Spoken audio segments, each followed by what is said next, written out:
Hello, everybody, and welcome to the very first episode of the brand new podcast here on DuelScreens.com, the Duel Screens Podcast, episode 1 for the week of December 9th, 2019. Of course, we are sponsored by Melted Pins. I am one of your hosts, Stephen Fontana, and with me each and every week is Andy Asimakis. How are you, Andy? I'm so excited to be here. This is very exciting for me. This is a brand new rigmarole. I'm going to screw this up horribly, but wait. It's going to work. I copy and pasted what you thought was a cold open, so we'll see how the hell that goes. But with us is our very special guest this week. He leaps from the shadows to talk about his delightful yet deadly local party game, Shadow Brawlers. If you are a fan of adorable ninjas that can slit your throat in the blink of an eye, then this might just be the game for you. With us this week is Paco Alvarez Lojo of Team Guazú. How are you, Paco? Thank you so much for joining us on this very first episode of the Duel Screens Podcast, episode 1. Oh, thank you for having me. And I'm pretty nervioso, nervous, I think. No. And thank you for your kind words in the game. We are absolutely very proud with the team, how it came out, or how it's going to come out, because it's not full released yet. It's all right. You're almost there. So you could relax, because now I'm going to do the little rigmarole for all of the people that are listening that have no idea what they're listening to. For those of you that are new here, this is a brand new show, because what we used to do was Nintendo Duel Screens Podcast, where we would bring an indie dev on. We would talk with them for about 20 minutes to half an hour about their game or their project, and then we would talk about Nintendo. Well, we split those into two now. We do a Nintendo podcast, just Andy and I, which is still called Nintendo Duel Screens, which will morph into Duel Screens Gamescast starting in the new year. But now this is a brand new show where all we do is an interview with a special indie dev guest or a voice actor or something like that. So you are witnessing history here. So this is a show where we got an industry guest on here to talk about their career, their games, and their inspirations, and about their past, present, and future. This show is going to post each and every Thursday for your listening pleasure on your podcast service of choice, including YouTube, iHeartRadio, and Spotify. And of course, you can find all of these shows, everything we do, on DuelScreens.com. Please, if you're listening on Apple Podcasts, please consider leaving a review. It helps the show out tremendously. Not the tro out tremendously, the show out tremendously, Andy. And of course, we are brought to you by our lovely Patreon producer, the demigod himself, Alex Gonzalez. Alex, thank you so much. And all of our patrons, we cannot continue to grow without your support. So please, if you like what you hear and you want more of this wonderful content that we bring to you, please consider going to patreon.com/NDS podcast, and consider just $1 gets you a bonus show each and every month. And of course, you will get access to our VIP Discord channel. We do apologize for the background noise. We understand that Paco is he's doing this at a friend's house for moral support. He was really nervous.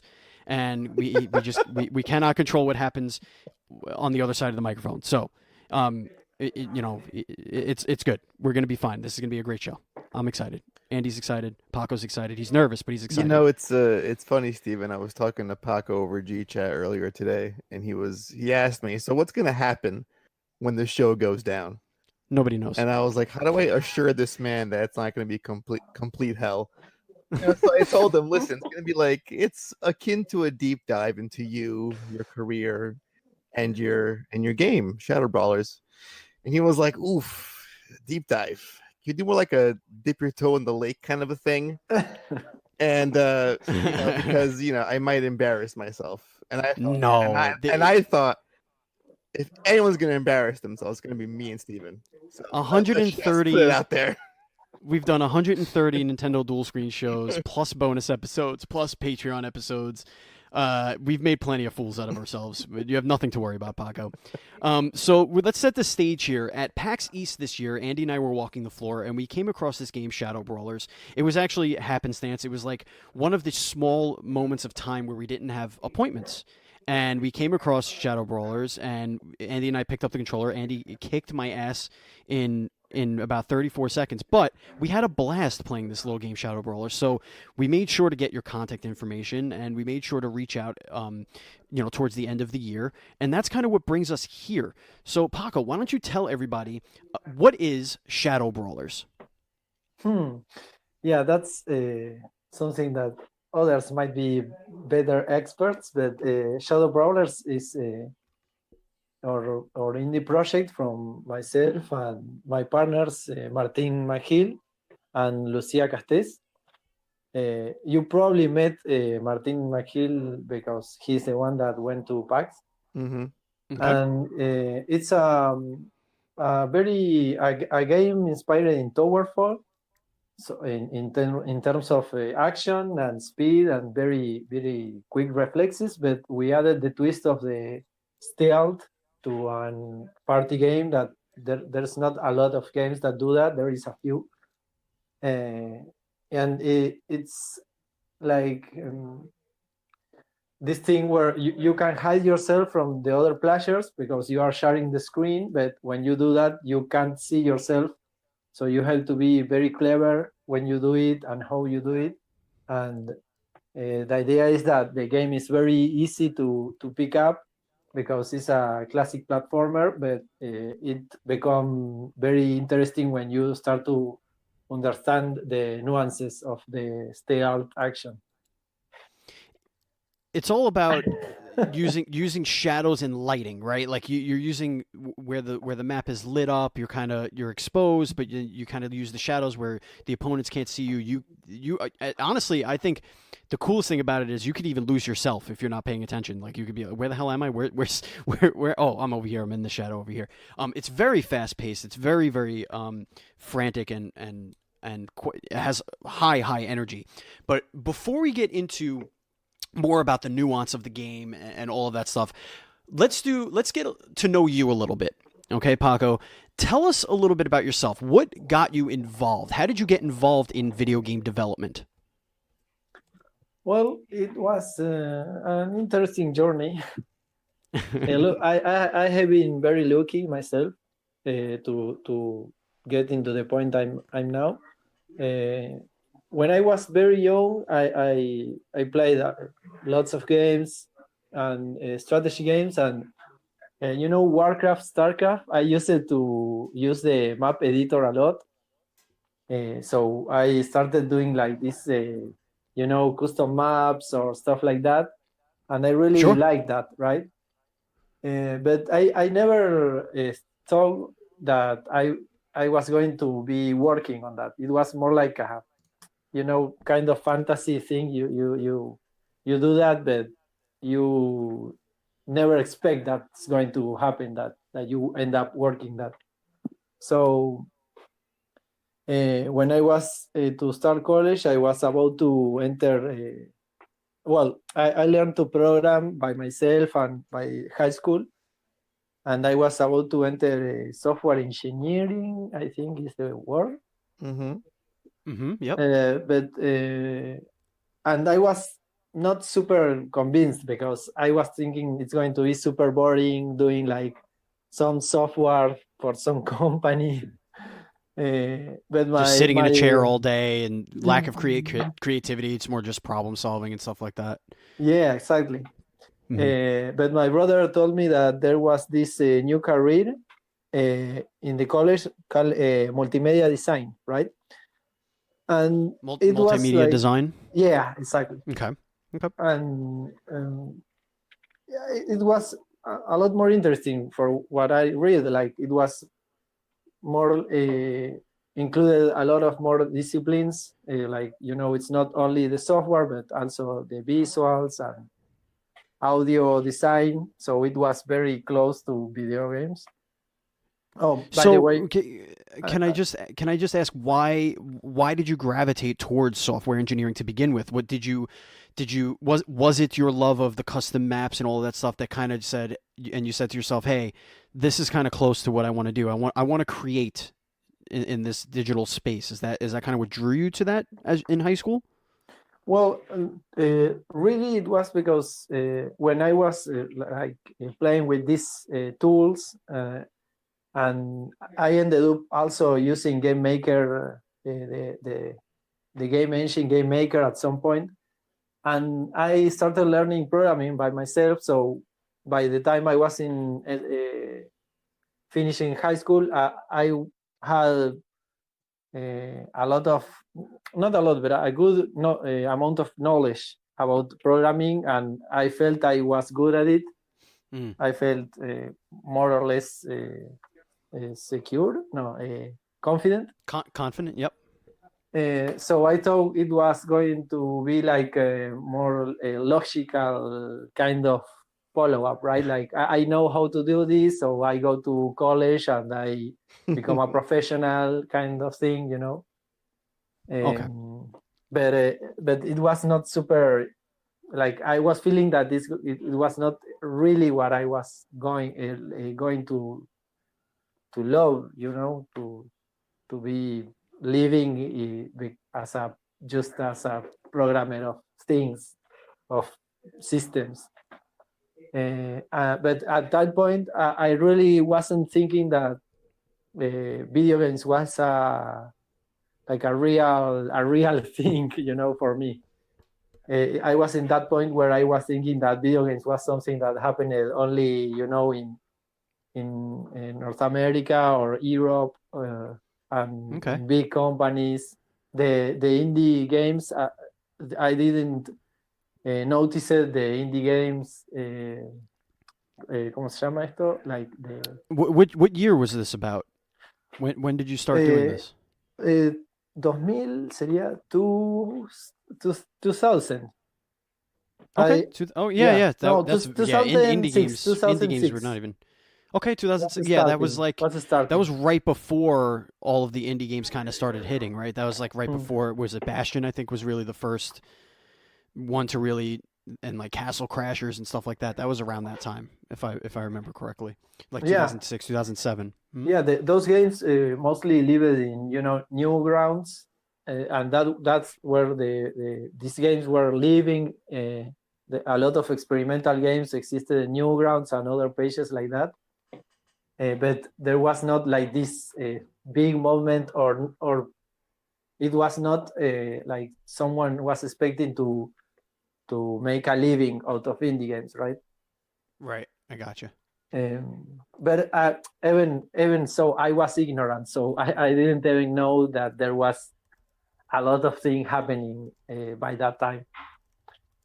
I think it's interesting how, from your perspective, because you've had a lot of indie devs on the show before, and we can trace back their career path from playing a certain game like a Mario Brothers or a Ninja Gaiden. We talked to the folks at the Messenger, but you are more like you had a set of tools that really inspired you to go into programming, which is it's a really different take on a story that we've heard before on this podcast. I find it really interesting. Oh. Yeah, well, I used it to play games anyway. Yeah, I really, but I was. You're playing StarCraft, of course, but just like that was the moment that you thought I could potentially take these tools and this skill set that I've learned on my own and make it into a career in a sense. Yeah, it was progressive because I started with these maps editors. Then at some point I get Game Maker and I started playing around with ideas and stuff. But always in a very like not serious way, right? Like a hobby in a sense. Stuff. Yeah. And so yeah, at that point I just never thought that it was possible, So well, I entered multimedia, and there it was interesting because I had never approached the arts, like I went to a technical high school, so I didn't know a lot of arts stuff like contemporary art or arts history. You kind of came at it from more of a technical aspect rather than an artistic aspect. Yeah, that's exactly like that. So, but this career was in the high arts faculty, and we had these materials like classes that were contemporary art and art history, and I started broadening my vision of culture and of arts and of creativity. It was a big impact for me. Like it sounds stupid now, but I was like, oh, of course, people makes art. Like, when you think, yeah, when you think art and you say, oh, Mona Lisa or Miguel Angelo, and they're like the biggest art, and you don't think that people is constantly making all kind of art. And Yeah, the Mona Lisa, the Sistine Chapel, and Duke Nukem. I get it. It's Yeah, art. it all ties together. Yeah. It all ties together. Yeah. right, That's one of the fascinating things that we get when we have indie. A lot of the conversations become, and especially in the States, because sometimes we have issues with either politicians or whatever trying to stifle creativity by censorship, and we have a very unique situation in the States. I feel, well, aside from some more, like Germany is very strict about what's in their games and what they consider art and not art. And of course, there's communist countries and stuff like that simply don't allow certain things at all in their country. If it's games need to be changed and altered in order to make it through censorship. But then in the States, we always have that argument of freedom of expression. This is art. This isn't.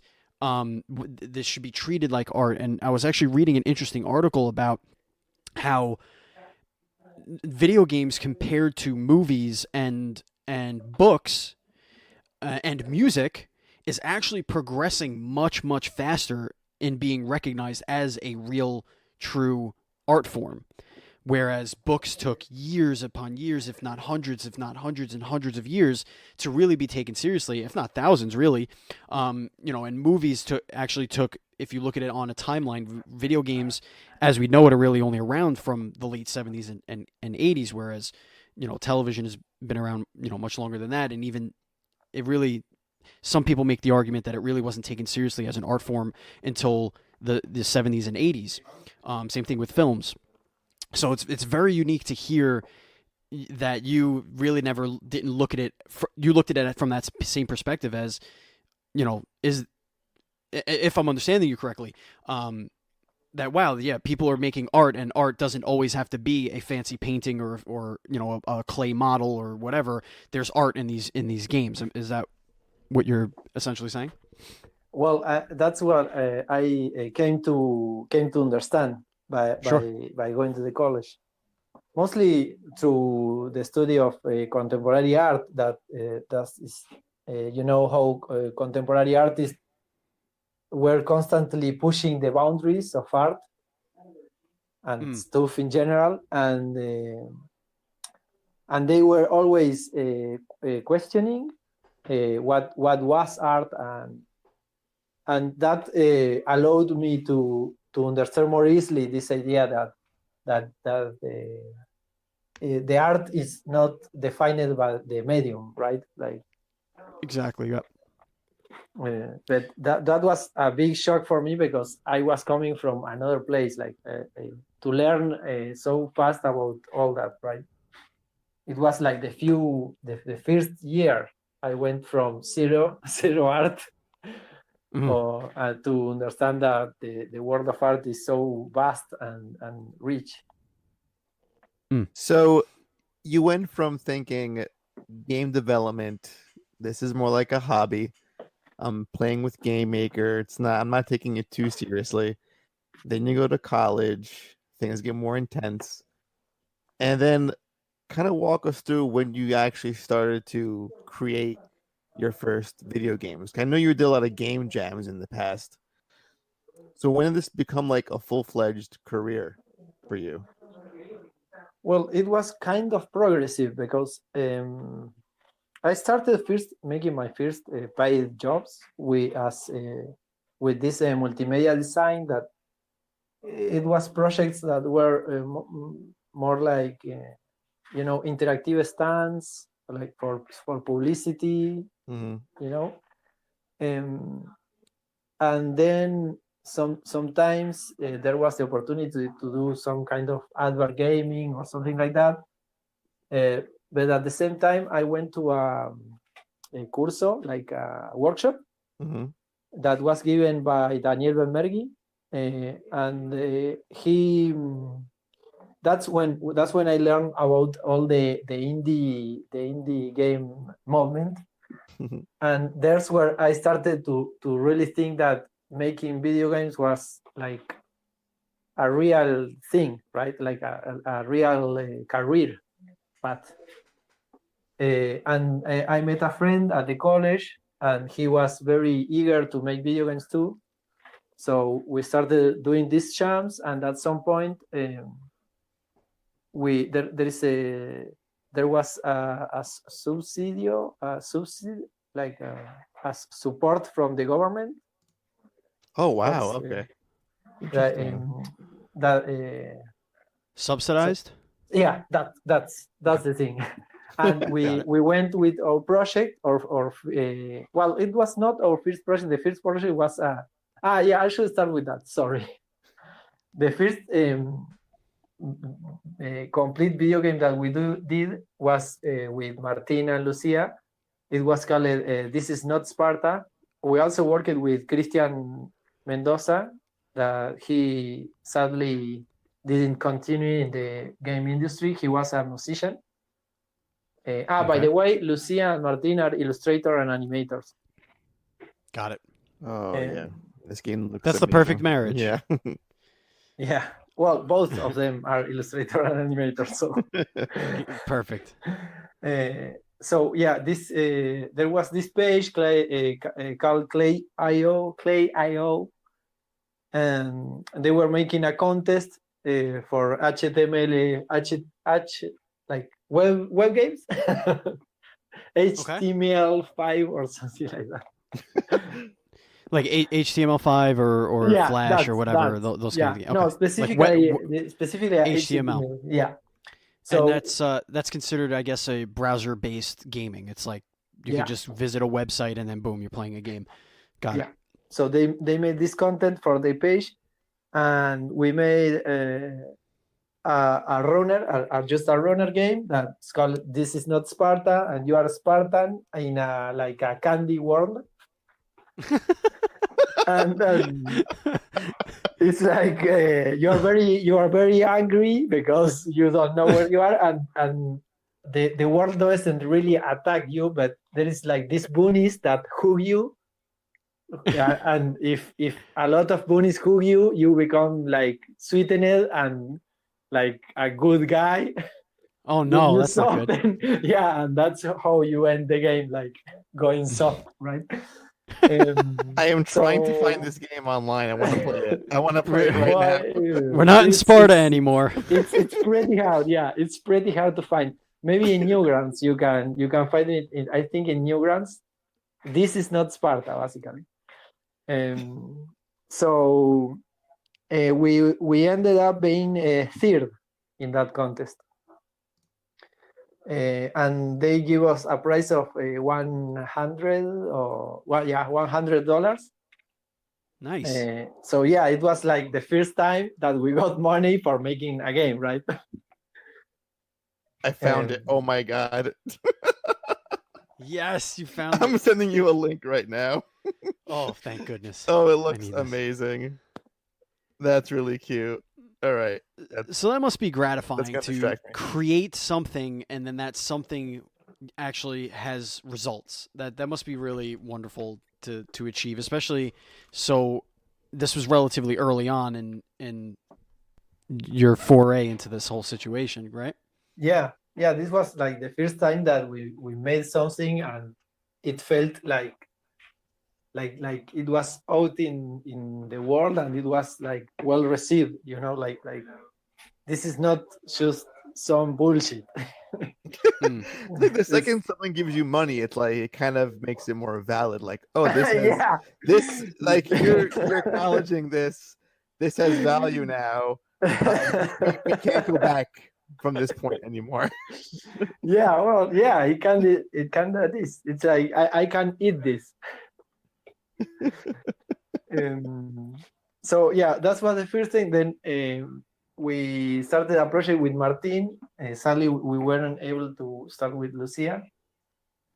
That was called Samurai Bamboo, and this is where we presented the government subsidy. How you say it? The subsidy. Subsidized. Yeah, subsidized. Subsidies. Yeah. Yeah. Uh, Okay, cool. But the problem was it was a mobile game, but premium, Hmm. or the idea was that we wanted to make a premium mobile game.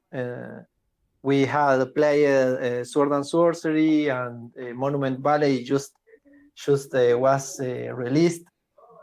So we thought that there was a lot of potential in the mobile devices to make very, very good games. There was a lot of games that were trying to or either mimic PC games, console games, and were kind of piling, or other games that were more maybe less intense than PC games or console games. So we thought this device has the potential to have an intense game that you can really get into, but we need to come up with a new gameplay, because you can't use classic controls. The joysticks and buttons and stuff is not a good idea for an action game in a mobile device. Right. So we started inspired by Fruit Ninja, because we thought Fruit Ninja was very on point, It's a simple concept with a lot of replayability. It's got a lot of action. It gives you blisters on your fingertips. I get it. Yeah, and it works perfectly for touch device. Absolutely. So, but we wanted to give a bit more depth. So we started developing this game, Samurai Bamboo. We had Martin made like this trailer, right? Trailer. Yep. Yeah, but the game wasn't even created. It was like a concept. Got it. That sounds like most games on the market today. Yeah. It's a trailer. Yeah, well, And maybe it'll look like that 3 years from now. That's called a Kickstarter campaign. Killzone 2. Yeah, that was what happened. The thing is, we pushed really hard to make it look like that. Like it was like it has to look awesome, and it has to play awesome. And we get the subsidy, and we started working, but yeah, the truth was that we were not ready for such a project. We weren't able to sustain ourselves. The money was not enough, and we were very bad producers. It's like project management. It was just the worst project managers. Oh boy. So we were with this game like 3 years, I think, or something like that, and we just weren't able to finish. But we had a bit of recognition in Argentina, like in the local industry, because I still think it has a lot of potential. But when we started thinking, okay, we have to find money for this game, there was no one thinking in giving money to a mobile premium game. It was like, what's the monetization for this game? And we were saying like it's premium, like Sword and Sorcery.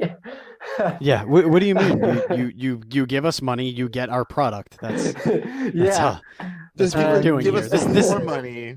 This is still capitalism, right? Like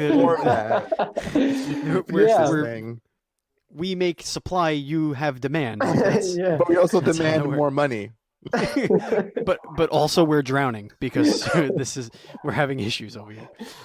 So when you have your first foray into this, and you're hitting your first real speed bump and everything like that, what was the morale like? How do you get through something like that as I'm assuming a pretty small team still at this point? Is it still just the three of you? Did you have more people on board? And how did you push through this to get to the next point? At this point, we were working. I and Martin. Lucia was not in the team for this project, and we worked with Mariano Verino. That's a musician.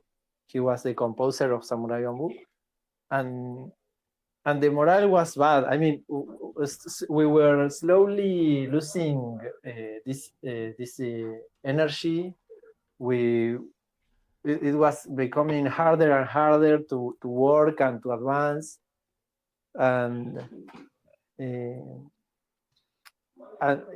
was pretty bad. I mean, Martin was starting to become very upset because he had like this feeling of being unable to move on with a project, but like there was not a lot to do to make it move faster, but it's in your mind anyway, like it's always in your mind, but you can't do anything to help to make it move forward. Kind of a helpless situation. Yeah, and that was.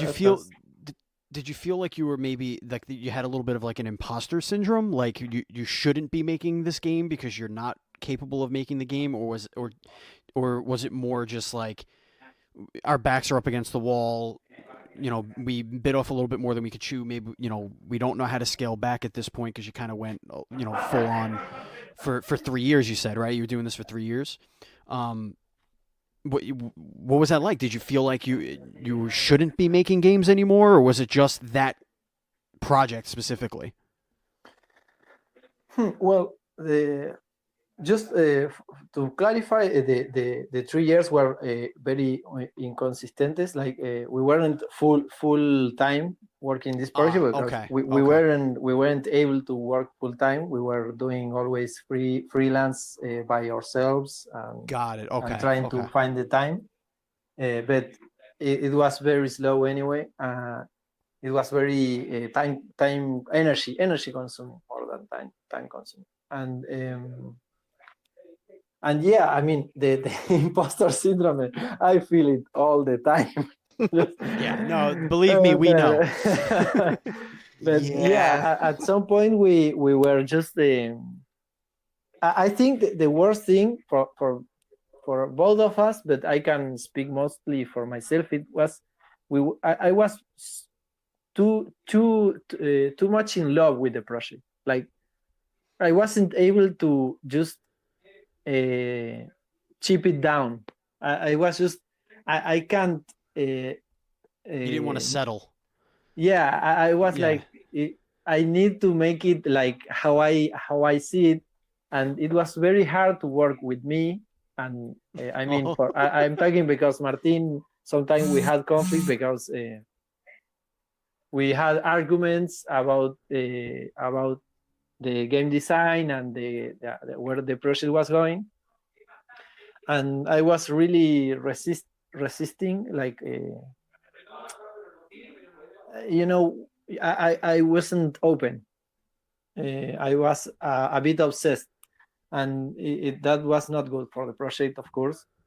And all these things were piling up, and it was becoming harder and harder. And also the game, when it was like I in those years I learned a lot of programming, so sometimes I went back to some basic element of the game and reprogram, like recode lots of the game, because I started to feel uncomfortable with the code, like and that was very very bad for the project in general. That I was always just working on the same part, trying to get it better, and that it was your baby. It was your baby, and you felt like you wanted the best for your baby, and you wouldn't settle for anything less. And Andy and I have those types of arguments all the time too. Like, because I'm the same way. Yeah, Andy's a perfectionist. He wants things done, the right way, and I'm like, fuck, can we just get it done and worry about it later? Like, we need to shit or get off the pot. Like, figure it out, do it. And then if we make mistakes along the way, we learn from them, and then we can make the next one better. Like, that's how I work. And you know what? That's kind of like what I did my whole life, because even doing theater or a movie, which I have a background in doing so. And, your first take, you're like, well, that kind of sucked, but I learned. Let's do another take. And then you can do another take and then another take. And you're like, oh, shit. By like the fifth or sixth take, you're like, hey, I got it. We figured it out. I know my lines now. Let's go. Now it's perfect. Right. But, at least. Whereas Andy would probably obsess for like 4 hours before they say, action, and he's going to make it everything perfect. And when the director says, okay, let's do it again, he's like, what do you mean do it again? Yeah. It was perfect. That was great the first time around. Yeah, but if I'm being paid to do something, the pressure is on. Sure. Like I can see why you would obsess over having your baby being the best baby possible. And it's hard to distinguish between like what the work is and what there's just your lunacy is. Well, yeah. There's no end to my lunacy, so Hey, where is you being passionate about this, and where is you being stupid about this? I can't quite draw the line in the sand very defined. Well, let's figure this out. It's a mix of both. So sure, eventually it does. I mean, you and I have been working together for over 2 years now, so like we have a working relationship, and I'm sure that's what happened with you, Paco. Like eventually you figured out a happy medium. Would that be fair to say? Yeah, I think it was a lot of help from my team and working with Martin and Lucia, because it's like a voice that it's outside your head, like someone that can show you what you are really doing, and makes you wonder, like that moment when you say, what the fuck I am doing? And that's we say it something every single week.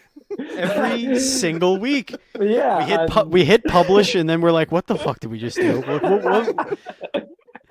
What was that?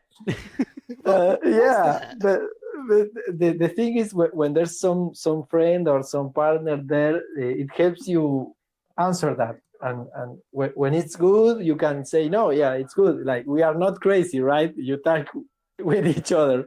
Right. But so other times it's like, no, yeah, this is crazy. Like, we have to stop. And maybe that by yourself, you can't really say that. Sometimes you are so upset that you are not going to reach that conclusion by yourself, I mean. So let's fast forward a little bit. Let's get into let's get into the game here, because we're 40 minutes in here. So let's get into Shadow Brawlers, which is great. This is great. This is exactly what I want. This is a perfect show. We're doing perfectly, and you're doing excellent. Perfect. So it's perfect. It's the perfect. The perfect. Yeah. Conversation. It is perfect. Good. I want nothing. I want nothing. I want nothing. I want nothing. Okay. Good thing we practiced it like 7 times before.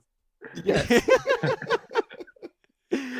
So we played Shadow Brawlers at PAX East. I'm sure the game has evolved since then, but what has feedback been like when you show the game off? I mean, you wouldn't know firsthand, but I'm sure you've heard secondhand accounts from PAX East. What was the feedback like for you guys, and how did you? Oh, you've got mail. Yep. How did you improve the game since PAX East? Well, the truth is, we make a lot of. We play a lot of the game ourselves, and we play it locally with our friends, and we show it to our friends here. So it's not like it was not like the first time we showed the game in PAX, right? Sure. We were working with it for a while. Actually, the first time, because this started like a jam game, right? Mm-hmm. And at some point, before we went full on with the project, we made a version that went to a party.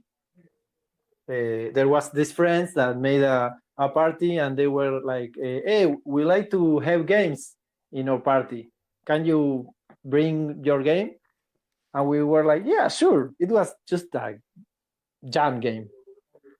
But when it was in the party, we were like, whoa, people love this thing.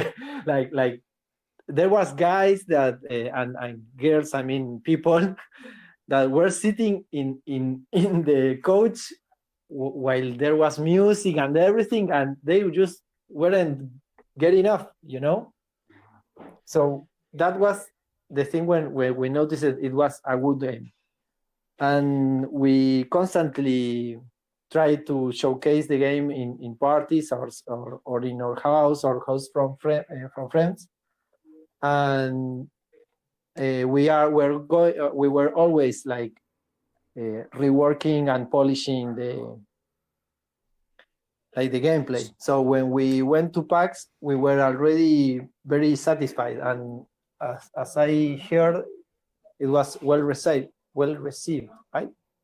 Yeah, and I can imagine that's a much larger sample size, right? Because PAX East is 10, whatever it is, 15,000 people, however the hell many people it is.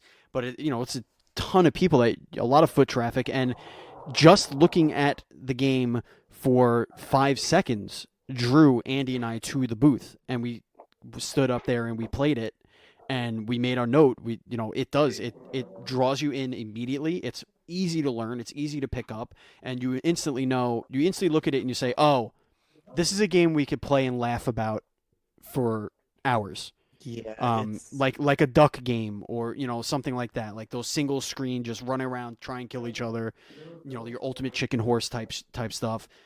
I honestly, I think it was a blast. So I'm glad that it wasn't just us being stupid and seeing a stupid game and a terrible game and thinking it was great. So you come back from PAX East, right?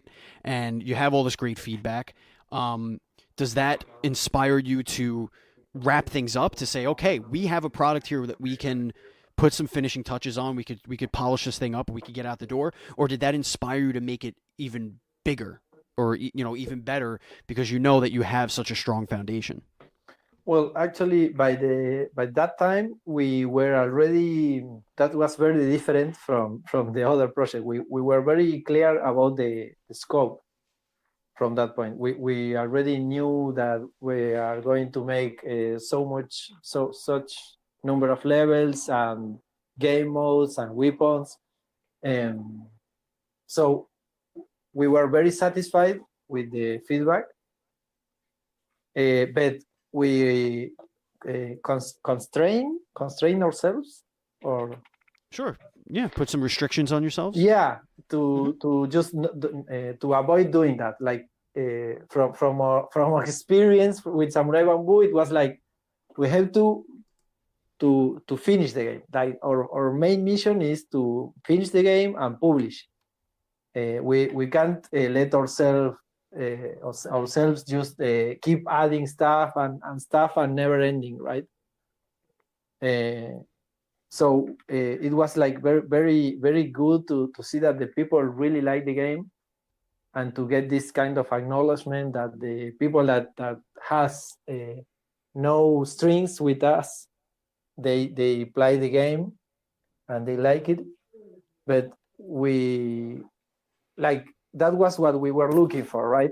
And that helped us complete the game. Not so much keep expanding it, because we were at the point that we wanted to be, right? Like, this is it. This is the place that we want. Let's not just keep moving. Let's stay here and do what we are doing at the best that we can, right? Yeah, because sorry, there's something that when you were talking about your experience, there's something that was very important when we were making the game and we were showcasing the game, and this that we had a very very clear vision of our players, because there's not every person that plays Shadow Brawlers has this kind of connection. And there's a lot of players that are not used to fast action game, or to platformers, or to single screen multiplayer, and maybe they are not super interested. And we had this very, very clear vision that we didn't, I don't know how to say this, we don't have to be great for everyone. We have to be great for the players that we want to appeal. And when Sure, you know your audience. You're Yeah. gonna target your audience, and you're gonna make sure that your audience is satisfied with the product that you make them. Yeah, and that's very important because sometimes you see a player that's not used to the kind of game you're making, and you get kind of worried because you say, "Oh no, this person is not understanding the game. We have to do something," and you can get kind of desperate, but you have to stop and say, "Yeah, but these players or this big group of players that are our audience." They are understanding the game very fast. So let's not rush to fix things that are not really broken, right? Mm-hmm. It's it's kind of like Dark Souls. Dark Souls is not for everybody, but they know their audience. Yeah. And they're going to make a game for that audience. They're not going to make a game that, an idiot like me can just jump in and play. Like they want to make a game for the hardcore combat heavy, tactical type, action game. Like I get it. Like that's actually very smart, and that's actually something that I think all artists should really do. Even though you're making a consumer product, you're still making an artistic consumer product. Like your vision is your vision, and at the same time, you need to balance whether or not that vision is going to feed your family. So there is that line that you have to initially draw, but I think that once you see that the audience is there for you, it's about hitting it out of the park for that audience. Now, I did want to bring something to our listeners' attention here. So, Shadow Brawlers is currently in early access, right? Yeah. On Steam, it is $15 now. It's got positive reviews, 18 positive reviews from people who have played it, which is great. I think it was sitting at like 8 out of 10 or something like that. There's an interesting. It has all of the features here listed on the Steam homepage. So it's single player, multiplayer, shared split screen PvP, shared split screen co-op. You got your Steam achievements, you got your full controller support. Here's an interesting line here, and I don't know what it means really. What is remote play together? Remote play together is a feature that came with the first approach to that is Parsec Gaming. It's a platform that does the same thing, and now Steam has this function too. It's like one player is the host of the game and can stream like the game itself, like it streams the video but gets input from other players online. Got it. So it's another way of doing things online. I got it. Okay. Yeah, this is that's very cool. I had to clarify. This is not that's not on us, right? It's other parties. Yeah, I see a lot of other games share that same label. I'm just looking at that. Yeah, no, I didn't know what that meant because I was looking to see if this was an online multiplayer game, like if there was a way that Andy and I could play, him from his house in Queens, mine from my house, in Brooklyn, if we could just play over the internet and make fun of each other. Mm-hmm. So remote play together is kind of Steam's way of doing that without, I guess, you providing a server for the game. I think, and not just the server. There's a lot of caveats that we it's not in our. We can't do. Yeah, it's not feasible for you. Yeah. Thank you. Got it. Yeah, absolutely. That's what I'm here for, baby. That's why I'm the host, baby. That's what I'm here to do. But that's what I'm here to do. I think the great appeal with this game though is you need to be with your friends, like in a living room on a couch. Oh yeah, I want to punch you right in the cock. I want to trash talk into your face. I want to punch you in the balls. Out of you. Hopefully you'll get better because the game is out next week. I know. I'm very excited. I'm really excited about that. Yeah, I know. How do you feel about that, Paco? Let's talk about that. Yeah, let's talk about that, man. Crazy. It's out really soon. That's just kind of insane. I think I'm not. I have this thing that happens normally to me that until the thing is not happening, I really didn't get it. Like it's not real yet. Yeah. Like it's just a fever dream. It's interesting, but when the thing happens, it's like, what the fuck? So yeah, it's kind of crazy. Kind of hard to like understand maybe or to Comprehend. comprehend. Yeah, Yeah. Yeah. and but yeah, it's like the first time that we are in a platform like Steam, and it's crazy, in the early access that we had a bit of review, and we had there is a player called, with the tagline Uninstall Bastion, and it's crazy because he's so fan of the game, and it's someone that we don't know. It's so strange to reach people and to see they like the game so much, and you don't even know their faces. That makes sense, or I'm just blabbing? No, absolutely. No, absolutely. It's just one of those games, man. It clicks with you, and now it's about to become a reality for you. It's about to be, you're going to peel that label, that early access label off, that little training wheels off of the game, and you're going to say, "Here you go, my young Padawan. Go out there and become something." And that's when you're going to really get scared about it, because you're going to see that more people are going to be playing this game. I can imagine that it's got to be nerve-wracking. No, like outside of just being exciting, it's got to be kind of scary to put, because this is another one of your babies that you're putting out into the world. And yes, your early access feedback has been positive. I'm looking at all your reviews right now. Positive, recommended. Some people have 18 hours in the game, 6 hours. One person recommended it after playing 13 minutes. So, and I mean, whatever. 13 seconds. Took me 13 minutes to tell you that this is one of the best couch co-op experiences I've ever had. What couch did you sit on? Was it on a moving truck? But whatever. I mean, it's got to be a little nerve-wracking, no? Yeah, I think it's strange. I think there's a difference, since we have the experience with Samurai Bamboo, that this is our project, and we are very proud, but we had a different vision, a more like long there's a lot of indie studios that have like this single game. They have like one game, and then that studio was for that game, and we had a different perspective. We are working to make, we want to make several games, right? And we are not, of course, it's exciting to launch this game, but our plan is to keep making games, and we can't be dependent on how this game goes, right?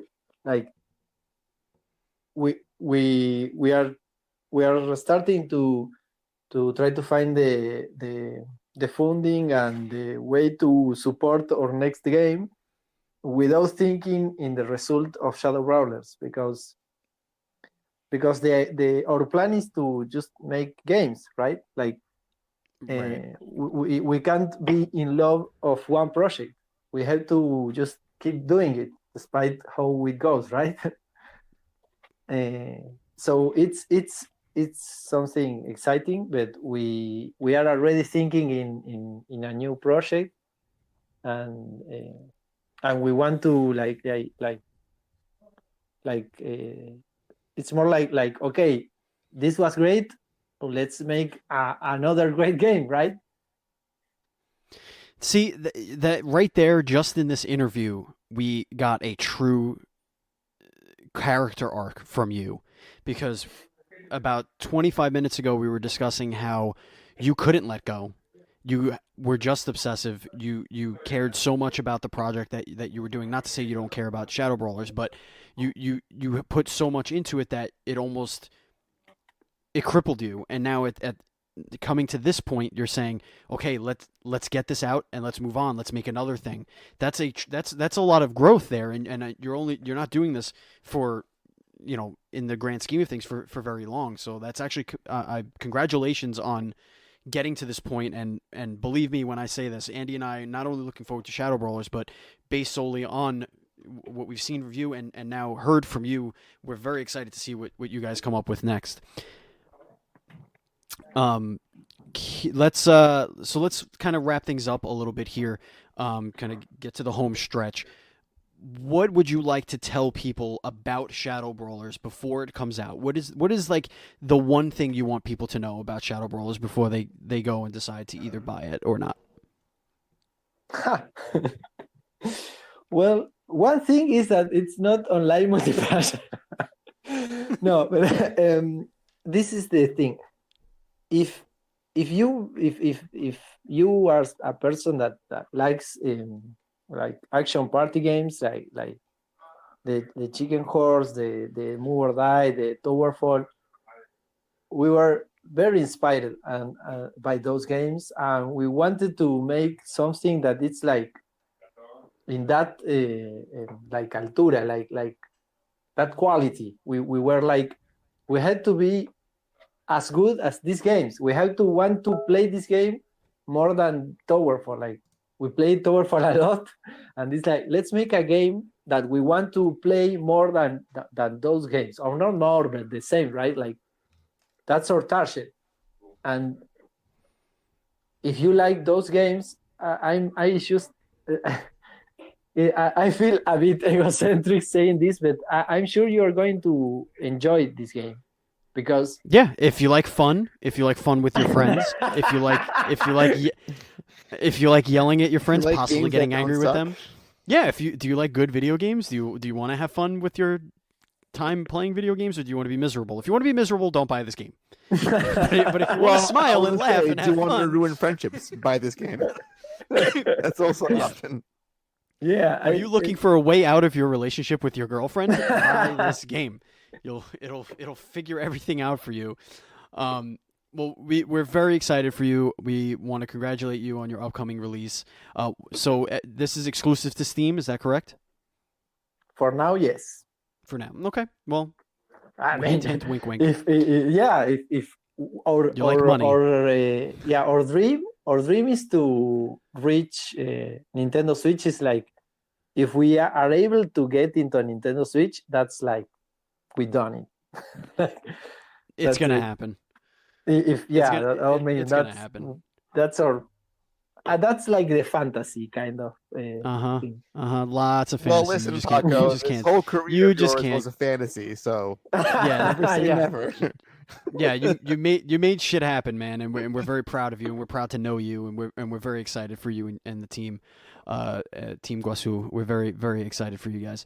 All right, well, that is going to bring us to the end of this awesome show. This is the first episode. Paco has made history here. This is the first episode of the Duel Screens Podcast. That's right. This is episode 1, all about Shadow Brawlers and Paco's career. And man, you were fantastic, Paco. Thank you so much for joining us, man. Oh, you were great too. Thank you for being there for supporting me and Absolutely. to give me the words that I didn't know. Absolutely. Hey, listen. English is clearly not your first language, but you killed it. You killed it. And when we say that, we mean you did well. You did a good job. Yeah, we don't mean you murdered the English language. That's not what I'm saying. You did a great job, buddy. We're very happy that you came on the show, and we're very honored to have you as our first official guest on the Duel Screens Podcast. This show would not be possible if it wasn't for our sponsor, Melted Pins. If you want fantastic tattoo art inspired tote bags, t-shirts, enamel pins and buttons and stuff like that, artist Kelsey Lynn, who has done art for our podcast and many podcasts and websites around the world, runs this website and has awesome art on there. So if you go to meltedpins.com and you use the checkout code NDSmelted, you will get 10% off of your purchase. That's very simple. Meltedpins.com. Browse. Put things in your shopping cart. There's a little thing for a code. Put NDS Melted, and you get 10% off of your purchase. And if you want to follow Melted Pins on social media, you could do so at Melted Pins. Andy, this brings us to the end, man. We did it. This is great. We have a brand new theme song for this. You already listened to that, and everybody thinks it's wonderful. All of you think it's wonderful, and I know you do. This was great. I hope so. Yeah, this was awesome. Yeah, again, if you want to follow us on social media, you can do so. We are at NDS Podcast. I am at Batchild27. Andy is at Pantsguy. And Paco, where can everybody find you? Well, I'm Paco el Ayudante. I'm not very sure how you write that. Like, but better follow Team Guazú. That's a team like There you go. like team, and Guazú is like GUAZU. Yeah. That's it. You did it. So yeah, follow Very the team and just maybe follow us. Oh well, I usually follow to Lucia Castes and Martin Magil. Those, or I don't remember the Twitters, but maybe I can send you the links later and you can put them somewhere. Absolutely. Because Absolutely. they do terrific work. They are like the best animators I came across. A big part of my veins here now is because the team is just like dream team. Like, and I'm not bragging. I mean, it's like they are just so fucking good. I'm sure they feel the same way about you, and we feel the same way about so you. fucking good, that guy. Goddamn good. Yeah. So damn good. I mean, just look at the animation they make. It's like, Yeah, it's just just head to away. Head to Steam, look up Shadow Brawlers. You can put it on your wish list. It's going to be on sale as of the 13th of December this year, 2019. Very, very exciting. If you want to join our Facebook group, you can do so at facebook.com/groups/DS Podcast. It's no longer NDS Podcast. It's now just DS Podcast, I believe. Yeah, DS Podcast. Something like that. Whatever, you'll find it. I'll put the new link in the description. It's no big deal. If you want to follow us on Twitch, you could do so. We're at twitch.tv/Duel Screen Streams, and I smell a little Shadow Brawlers in our future, Andy. Perhaps during our Extra Life stream this weekend. Oh, it's happening. happening. What do you think? Oh, it's happening. This is great. We want to thank our special contributors to this show. That's Andrew Douglas, who does most of our podcast art. I don't know if he's going to continue that for this, but I just assumed he is, so I'm putting him in this little. Oh, he definitely will. Outro. Yeah. Matt Murray for our logo, for our Duel Screens Podcast logo. We love it. Thank you so much, Matt. We appreciate you very much. And our theme song, Retro Chatter, by Bradley Parsons at Train Sound Studio. Thank you so much for listening. Remember, you can visit our store at teespring.com/NDS Podcast, where we'll have some new The Duel Screens Podcast merch up very soon.